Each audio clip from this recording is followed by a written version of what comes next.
Sandy Runing is the former director of Ithaca Talent Education, a music school that teaches young children the Suzuki method regardless of talent. I had the opportunity to talk to Sandy and reflect on his music career from starting at the age of 12 to founding a music school in Ithaca, New York. I got started with violin when I was about 12 years old or something like that. I grew up in a little tiny town in western New York called Wellsville. It had a violin teacher. His name was Adalbert Perga. And so both my wife, she and I grew up together, and we were high school sweethearts. And we both studied with Mr. Perga for the whole time, and lessons were free in school. The Suzuki method, named after Dr. Shinichi Suzuki, was first introduced to the U.S. in 1964.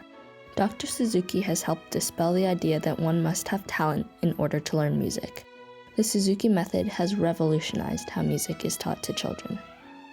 So I started at age 10 or 12, I can't remember exactly, and that was the norm. The Suzuki method was starting at age 3, and Suzuki's idea was that every child could be educated. And most people at that time thought that you had to have talent. They were giving talent tests to see whether you could start. And then the other thing was the involvement of the parent.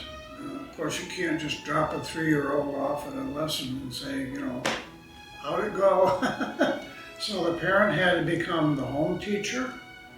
And this was absolutely revolutionary and controversial at the same time. So in 1964, the American String Teachers Association had arranged for Dr. Suzuki to bring 10 children to the Philadelphia convention this is the national convention. So Joan and I decided we would drive to Philadelphia, and we were just flabbergasted at what we heard. There wasn't a dry eye in the hall, first of all. And there were a whole lot of people just shaking their heads. They can't believe how little kids, 6 years old, 10 years old, 12 years old, were playing such advanced music and so beautifully. And so we, all the way home, driving home, we decided we have to do this kind of teaching. We had 3 kids and another one on the way, and the 3 kids were our guinea pigs, along with a couple other kids from the community that we had talked to. And that's how we got started.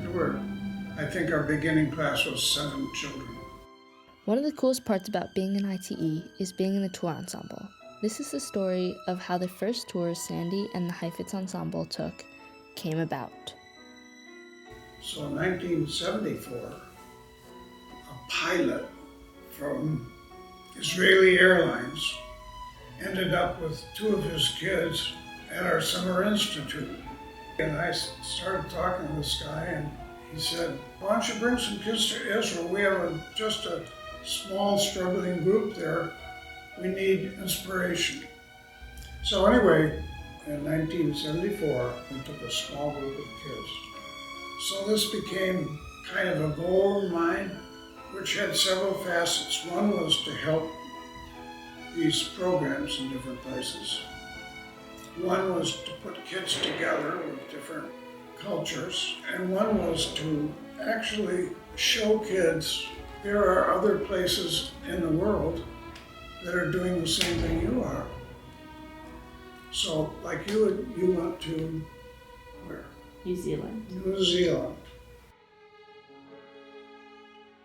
Well, I'll tell you, being a teacher for as long as I have been, and meeting students like you, and going on trips with students here and there, it's just been a wonderful ride. It's been, us teachers always say we learn more from the students. They learn from us, but we learn from them too. And it's not only that, but real nice friendships and everything develop. And yeah, I'm just so happy about all that. The only regret I have is everybody gets so busy and their lives go in so many different directions that they don't keep in touch quite as much as I'd like them to sometimes, but that's okay.